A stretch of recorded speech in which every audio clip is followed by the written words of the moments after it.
Cox's Bazar tower থেকে বলছি। ঠিক সকালবেলা কক্সবাজার বিমানবন্দরের কন্ট্রোল টাওয়ারে একটি অজ্ঞাত নম্বর থেকে ফোন আসে। ওপাশ থেকে জানানো হয় ব্লু ওয়েভ এয়ারওয়েজের BWS789 ফ্লাইটের ভেতরে একটি বোমা রাখা হয়েছে, যা যে কোনো সময় বিস্ফোরিত হতে পারে। মুহূর্তে পাল্টে যায় বিমানবন্দরের দৃশ্যপট।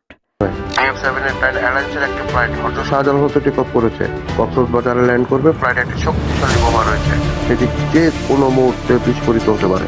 আপনি কে বলছেন? সার্বর সাথে কক্সবাজার বিমানবাহিনী ঘাঁটি এবং রামু ক্যান্টনমেন্ট থেকে দুটি চৌকো সঙ্গে তাকে AW139 মেডিভ্যাক হেলিকপ্টারের দিকে নিয়ে যাওয়া হচ্ছে। কন্ট্রোল টাওয়ার থেকে দ্রুত বিষয়টি বিমানবন্দর পরিচালক ও এভিয়েশন সিকিউরিটি ইনচার্জকে জানানো হলে পুরো বিমানবন্দর নিরাপত্তার চাদরে ঢেকে ফেলা হয়।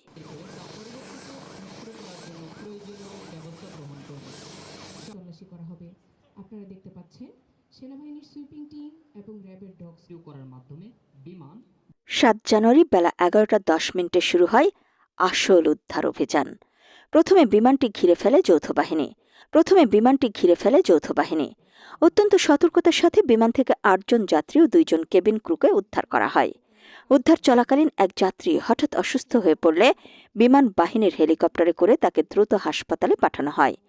এরপর বোম ডিসপোজাল ইউনিট বিমানের ভেতরে তল্লাশি চালিয়ে একটি ব্রিফকেসে থাকা বোমাটি শনাক্ত করে এবং অত্যন্ত দক্ষতার সাথে তা নিষ্ক্রিয় করে। শেষে সেনাবাহিনী ও র্যাবের ডগ স্কোয়াড পুরো বিমানে তল্লাশি চালিয়ে নিরাপত্তা নিশ্চিত করলে দুপুর 12টায় শেষ হয় এই সফল mission. Aviation security, airport armed police battalion APBN, RAB, বিমান বাহিনী, সেনাবাহিনী, আনসার ও ডগ স্কোয়াড দ্রুত অবস্থান নেয়। প্রস্তুত রাখা হয় ফায়ার সার্ভিস ও অ্যাম্বুলেন্স। এটি কোনো সিনেমার দৃশ্য নয়, বরং কক্সবাজার বিমানবন্দরে প্রথমবারের মতো আয়োজিত একটি বিশাল নিরাপত্তা মহড়ার খণ্ডচিত্র। এই মহড়ার মধ্য দিয়ে প্রকাশ পায় বিমানবন্দরের কঠোর নিরাপত্তার বিষয়টি, এমনটাই জানিয়েছেন বিমানবন্দরের সংশ্লিষ্ট কর্তৃপক্ষ। আমাদের প্রত্যাশা এই এক্সারসাইজের মাধ্যমে আমরা আমাদের বিমানবন্দরের নিরাপত্তা মান সম্পর্কে আপনাদের অবগত করতে পারব, যা আন্তর্জাতিক সংস্থাসমূহের প্রয়োজনীয় স্বীকৃতি বজায় রাখতে সহায়তা করবে। বিমান চলাচল কর্তৃপক্ষ আয়োজিত এই মহড়াটি প্রতি 2 বছর অন্তর আয়োজনের নিয়ম থাকলেও কক্সবাজারে এটিই ছিল প্রথম। বেবিচকের নিরাপত্তা সংশ্লিষ্ট এয়ার কমোডর মোহাম্মদ আসিফ ইকবালের নেতৃত্বে এই উদ্ধার তৎপরতা চালানো হয়। জানেন যে কিছুদিন আগে আমাদের মন্ত্রণালয়ে একটি মিটিং হয়েছিল, সেখানে আমাদের স্ট্যাটাস কো মেনটেন করতে বলা হয়েছে।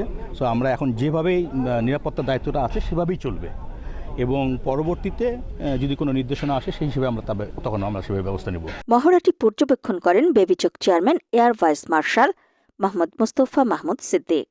প্রধান অতিথির বক্তব্যে তিনি বলেন, এই মহড়ার মূল লক্ষ্য হচ্ছে বিমানবন্দর, সম্মানিত যাত্রী, কর্মী এবং সামগ্রিক বিমান চলাচল ব্যবস্থাকে হাইজ্যাক, বোমা হামলা বা যে কোনো সন্ত্রাসী কর্মকাণ্ড থেকে রক্ষা করার সক্ষমতা যাচাই করা।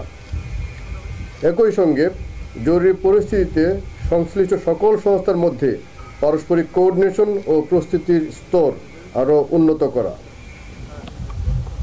এই মহড়া আমাদের নিরাপত্তা কর্মীদের দক্ষতা বৃদ্ধির পাশাপাশি বিদ্যমান নিরাপত্তা পরিকল্পনার কোনো ঘাটতি থাকলে তা চিহ্নিত করতে সহায়তা করে।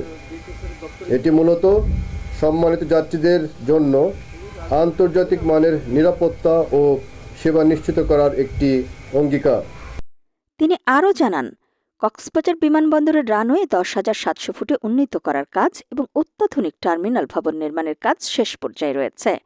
সব কাজ শেষ হলে পর্যটন নগরীর ভ্রমণ অভিজ্ঞতায় নতুন মাত্রা যুক্ত হবে। তাই সকলের প্রত্যাশা নিরাপদ বিমানবন্দর।